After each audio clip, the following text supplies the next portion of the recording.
तो hello guys, कैसे हो आप लोग। तो गाइस, रे ऑप्टिक्स के इस नए लेक्चर में आप सभी का स्वागत है। तो लास्ट लेक्चर में हमने एंगल ऑफ डेविएशन की बात की थी कि एंगल ऑफ डेविएशन क्या है, कि अगर जो लाइट रे है वो किसी भी सरफेस से रिफ्लेक्ट होती है, तो जिस ओरिजिनल पाथ के अलोंग अगर वो जाती है, अगर मान लो रिफ्लेक्टिंग सरफेस नहीं होती, तो वहां से जो रे में डिफ्लेक्शन हुआ उसी को आपने क्या बोला, एंगल ऑफ डेविएशन। तो हमने दो मिरर्स के केस में एंगल ऑफ डेविएशन देखा कि अगर कोई भी दो मिरर्स है तो उनके बीच जो एंगल ऑफ डेविएशन बनेगा वो हमेशा 360 माइनस 2 थीटा बनेगा। ये एंगल ऑफ डेविएशन इस बात से फर्क नहीं पड़ता कि रे किस एंगल पे इंसिडेंट हुई है, ये सिर्फ किस पे डिपेंड करेगा कि मिरर्स के बीच का एंगल कितना है। लेट सपोज कि अगर हमारे पास दो मिरर्स है ना, क्वेश्चन है कि हमारे पास दो मिरर्स है, ठीक है। इन दोनों मिरर्स के बीच में जो एंगल है, लेट सपोज वो 60 डिग्री है, ठीक है। तो हमें फाइंड करना, फाइंड एंगल ऑफ डेविएशन, ठीक है। तो एंगल ऑफ डेविएशन क्या बनेगा, तो जो एंगल ऑफ डेविएशन आप लिखोगे वो क्या लिखोगे, delta equals to 360 minus 2 theta, ठीक है। यहाँ पे थीटा इक्वल्स टू कितना हो जाएगा, 60 डिग्री, तो डेल्टा कितना हो जाएगा 360 माइनस 2 इंटू 60, तो डेल्टा कितना हो जाएगा 60 इंटू 2 60 मतलब 120। तो 360 माइनस अगर 120 करोगे तो कितना बनेगा 200 डिग्री, ठीक है। तो एंगल ऑफ डेविएशन कितना आ जाएगा 200 डिग्री, सॉरी 240 है ना, कि हम क्या कर रहे हैं 360 माइनस 120 कर रहे हैं। तो 360 माइनस 120 करोगे तो 240 बचेगा, ठीक है। तो ये हमारा एंगल ऑफ डेविएशन था। नेक्स्ट हम बात करते हैं reflection from a plane surface, ठीक है। नेक्स्ट हम बात करते हैं reflection from a plane surface बोलो, या फिर आप प्लेन मिरर बोल सकते हो ना, प्लेन सरफेस या फिर प्लेन मिरर बोल सकते हो, ठीक है। तो प्लेन मिरर से हम रिफ्लेक्शन की बात करते हैं, ठीक है।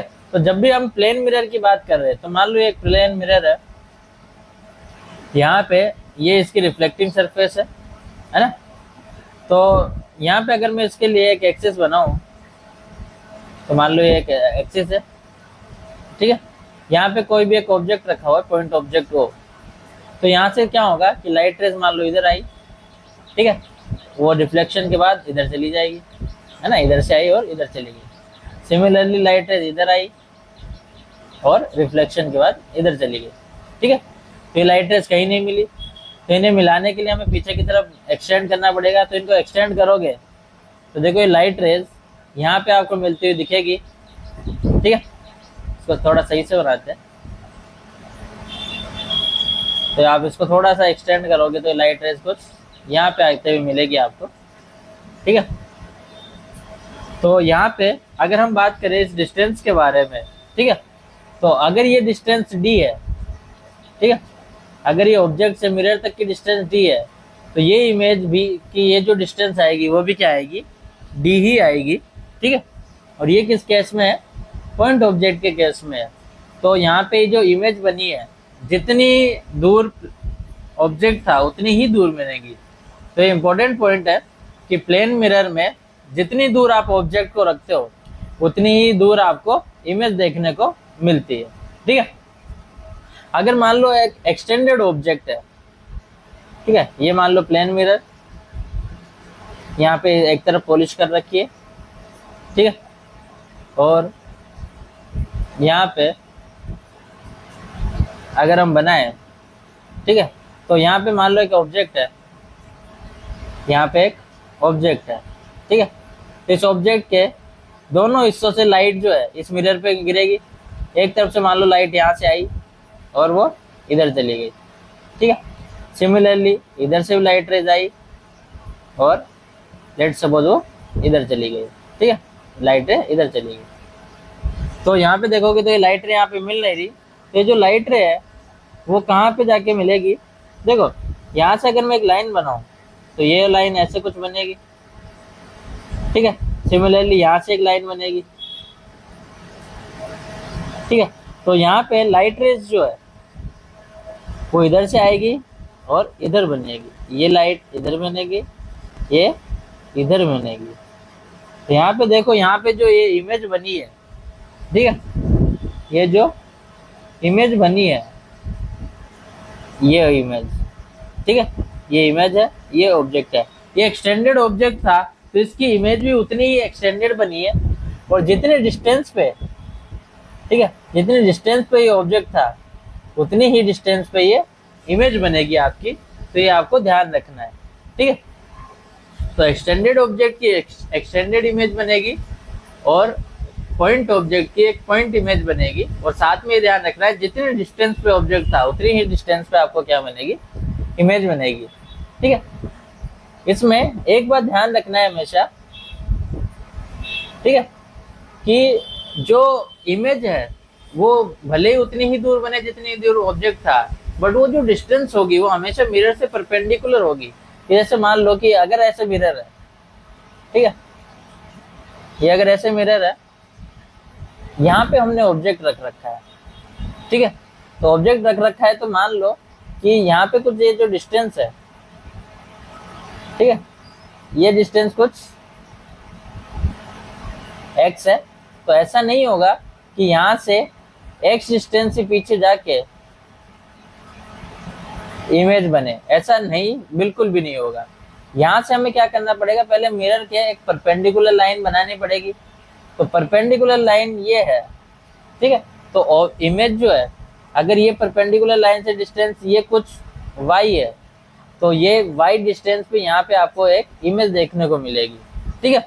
तो यहाँ पे जो y बन रही है ये सही है आपके लिए, ठीक है, ये जो y वाली डिस्टेंस इमेज की वो सही है, ठीक है, और ये वाली ये सही है आपके पास, ठीक है, और ये बिल्कुल गलत है, ठीक है। ये ध्यान रखना, जब भी ऑब्जेक्ट के जितने डिस्टेंस पे तो भले ही वो इमेज बने, बट वो इमेज जो है वो इस लेंस के मिरर के परपेंडिकुलर डिस्टेंस पे देखना है आपको ना, कि जैसे यहाँ पे ये ऑब्जेक्ट यहाँ से परपेंडिकुलर डिस्टेंस के जितना दूर इमेज बनेगी, ना कि ये वाली डिस्टेंस हॉरिजॉन्टल वाली नहीं देखनी, हमेशा मिरर के परपेंडिकुलर आपको देखना पड़ेगा, ठीक है।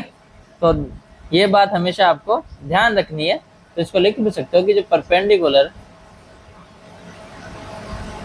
ठीक है, perpendicular distance of object from mirror equals to perpendicular distance of image from mirror, ठीक है। तो जितनी परपेंडिकुलर डिस्टेंस पे ऑब्जेक्ट से ऑब्जेक्ट होगा उतनी ही परपेंडिकुलर डिस्टेंस पे यहाँ पे मिरर होगा, किससे, इमेज से, ठीक है। ये बात ध्यान रखनी है आपको। दूसरा, जब भी हम प्लेन मिरर से इमेजेस वगैरह बनाते हैं तो इसमें आपको एक चीज देखने को मिलती है जिसे हम लेटरल इन्वर्जन बोलते हैं, ठीक है, लेटरल इन्वर्जन बोलते हैं, ठीक है। लेटरल इन्वर्जन क्या है कि आपने देखा होगा आपके घर में भी जो कांच लगा होता है उसमें अगर आप हाथ रखोगे तो आपके हाथ की जो रिफ्लेक्शन बनेगी वो, अगर आप लेफ्ट हाथ रख रहे हो तो राइट हैंड की तरह बनेगी, और राइट हैंड रख रहे हो तो लेफ्ट की तरह बनेगी। वो एक लेटरल इन्वर्जन होता है उसके अंदर, ठीक है।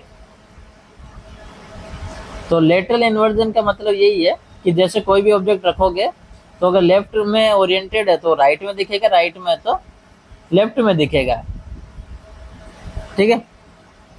तो फॉर एग्जांपल अगर हम बात करें, जैसे मान लो ये मिरर है, ठीक है, ये एक प्लेन मिरर है, यहाँ पे हमने कुछ भी मान लो ऐसे डी बनाया, ठीक है, ये थोड़ा टेढ़ा हो गया, मान लो यहाँ पे हमने ऐसे डी बनाया।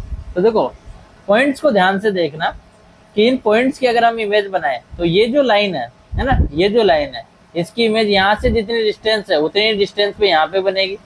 इस लाइन की जो इमेज है वो इतना दूर ऐसे बनेगी। दूसरा, अगर हम बात करें ये जो पॉइंट्स है वो इतनी दूर है तो उनकी इमेज इतनी ही दूर बनेगी, है ना। जो पॉइंट ज्यादा दूर है उनकी इमेज ज्यादा दूर बनेगी। ये होगा या नहीं होगा? यही होगा, ठीक है। तो जो पॉइंट पास में है उनकी इमेज पास में बनेगी, जो पॉइंट दूर है उनकी इमेज दूर बनेगी। तो ये जो डी है वो इमेज के फॉर्म में आपको कैसा दिखेगा? वो इमेज के फॉर्म में आपको ऐसा दिखेगा, ठीक है। तो ये डी का क्या बन गया? बी बन गया। तो यहाँ पे अगर ये ऑब्जेक्ट है तो ये क्या बन जाएगी? इसकी इमेज बन जाएगी, ठीक है। ये इसका लेफ्ट है, ये इसका राइट है, तो इसका राइट इधर आ जाएगा, लेफ्ट इधर आ जाएगा, है ना। सिमिलरली आप ऐसा भी कर सकते हो कि मान लो ये एक और मिरर है, ठीक है, इसके इधर यहाँ मैंने ऐसे पी बना रखा है। तो देखो ये वाला हिस्सा पास में है इसका, ये वाला हिस्सा पास में है और ये लाइन थोड़ी दूर है। तो जो इमेज बनेगी उसमें ये लाइन थोड़ी दूर बनेगी और ये हिस्सा पास बनेगा। तो ऐसी कुछ इमेज बनेगी इसकी, ठीक है।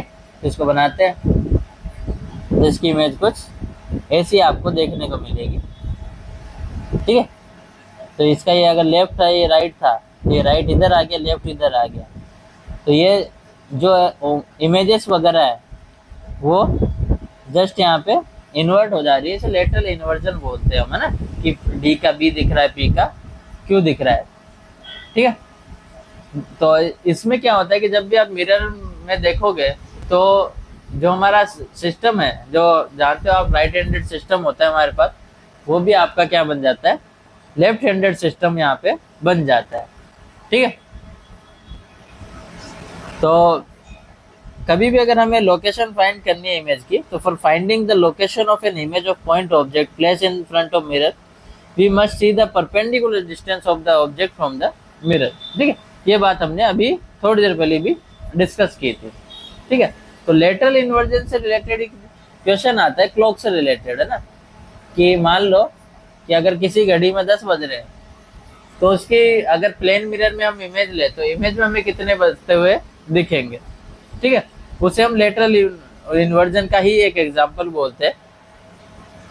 तो इसे आप नोट करके लिख लो कि when A wall clock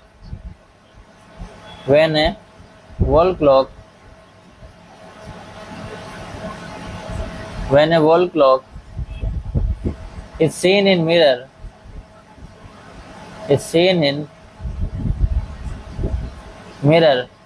then image time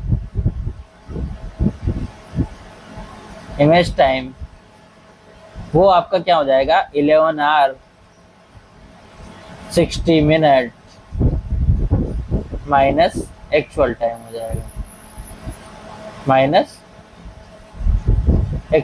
हो जाएगा, मतलब उसे 12 घंटों में से आपको माइनस कर देना है। अगर आवर और मिनट में तो 1160 हो जाएगा, अगर सेकंड्स में भी तो 11 आवर 59 मिनट्स और 60 सेकंड्स हो जाएगा, ठीक है। तो ये हमारा यहाँ पे रहेगा। इसको ध्यान रखना बात को कि कभी भी अगर आप घड़ी का रिफ्लेक्शन देख रहे हो तो उस रिफ्लेक्शन में उस घड़ी में कितने बजे हुए दिखेंगे वो हम कैसे निकालेंगे कि जो भी एक्चुअल टाइम हो रहा है उसे हम किस में से माइनस कर देंगे? 12 आवर्स में से माइनस कर देंगे, ठीक है। तो इसी के लिए क्वेश्चन है हमारे पास, if actual time in the clock is 5:25 then the image of the clock in the plane mirror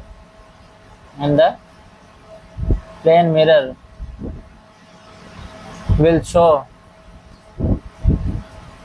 show a time, है ना। तो ये कौन सा टाइम शो करेगी? तो इसका आंसर क्या आ जाएगा कि जो भी टाइम है उसे माइनस कर देना है किस में से? 11:60 में से माइनस कर देना है किसको? 5:25 को। तो कितना बचेगा? 5, ठीक है, 3 पॉइंट, ठीक है। 11 में से 5 माइनस करोगे तो 6, तो क्या बनेगा? 6:35। तो जो घड़ी है उसके रिफ्लेक्शन में कितने बज रहे होंगे? 6:35 यहाँ पे हो रहे होंगे, ठीक है। तो ऐसा सीन रहेगा, ये आपको ध्यान रखना है, ठीक है। अगर एक और क्वेश्चन लोगे, मान लो जो एक्चुअल टाइम है, जो एक्चुअल टाइम है वो लेट सपोज 2:17 हो रहा है, तो इमेज का क्या बनेगा, इमेज इक्वल्स टू 60, उसमें से माइनस करना पड़ेगा आपको क्या, 2:17, तो कितना बनेगा, तो 10 - 7 करोगे 3, 5 - 1 4, 11 - 2 9, तो 9:43 क्या हो रहे होंगे उस घड़ी में, वहां पे आपको दिख रहे हो। ठीक है, इसे अगर मैं बढ़ा दूं थोड़ा 3 के लिए कर दूं, तो इसे आप क्या कर सकते हो, मिनट के साथ 25 सेकेंड, तो ये क्या बन जाएगा, जब अगर सेकेंड्स भी हो तो ये 59 होगा और ये 60 होगा।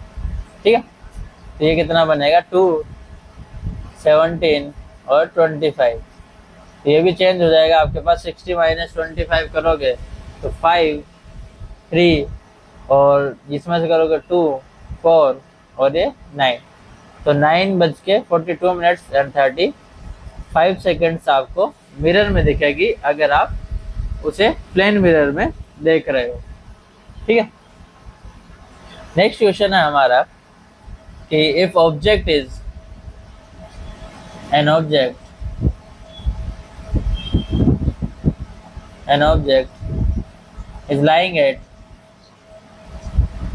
is lying at एक पॉइंट दे दिया हमें 2,0 and mn is a plane mirror as shown। ठीक है, ग्राफ दे डायग्राम दे रखा है, तो फाइंड द रीजन, है ना, find the location of image, find the location of image. ठीक है, तो आपको इमेज की लोकेशन यहाँ पे बतानी है। ठीक है, तो क्या लोकेशन यहाँ पे इमेज की बनेगी। ठीक है, तो यहाँ पे क्या बोल रखा है कि डायग्राम कुछ ऐसा है, ये आपके पास एक्स एक्सिस है, ये आपके पास वाई एक्सिस है। ठीक है, यहाँ पे हमने एक मिरर लगा रखा है, ये रहा मिरर, इसके कोऑर्डिनेट्स है 4,2 एंड 4,3। यहाँ पे एक ऑब्जेक्ट रखा है 2,0 पे, तो हमें इमेज की पोजीशन बतानी है। तो कभी भी अगर ऐसा हो कि ऑब्जेक्ट जो है इमेज मिरर के पास में नहीं है, उससे कहीं दूर है जिधर मिरर नहीं है, तो आप उसे ऐसे बढ़ा सकते हो मिरर को, तो यहाँ पे आप बढ़ाओगे तो ऐसा कुछ बन जाएगा। ऐसा बनने के बाद आपको बस क्या करना है कि जो मिरर था उसके परपेंडिकुलर डिस्टेंस लेनी है। तो परपेंडिकुलर डिस्टेंस अगर देखोगे तो यही बनेगी, यहाँ से जाके यहाँ पे यही परपेंडिकुलर डिस्टेंस बनेगी। तो यहाँ से फिक्स 2 मिड पॉइंट पे 4,0 बन जाएगा, उस पर क्या बन जाएगी आपकी इमेज, ये ऑब्जेक्ट। तो ओरिजिन से देखोगे तो इमेज की लोकेशन क्या बन जाएगी, 4,0 बन जाएगी। ठीक है, अंडरस्टैंड, ओके, है ना। तो ये 4 नहीं, सॉरी 2, 4 ये बन जाएगा आपके पास 6,0, क्योंकि मिरर के कोऑर्डिनेट्स है ना 4, ये 0, तो ये 6,0 आपको वहां पे मिल जाएंगे। ठीक है, तो ये आज का कुछ ऐसा है, लेटरल इन्वर्जन या फिर इमेज वगैरह के से रिलेटेड कुछ बात है। ठीक है, नेक्स्ट बातें जो है या फिर इससे related question, field of view वगैरह हम नेक्स्ट लेक्चर में डिस्कस करते हैं। ठीक है, तो आज के लेक्चर में बस इतना ही, बाकी करते हैं नेक्स्ट लेक्चर में। तब तक के लिए सभी को गुड बाय।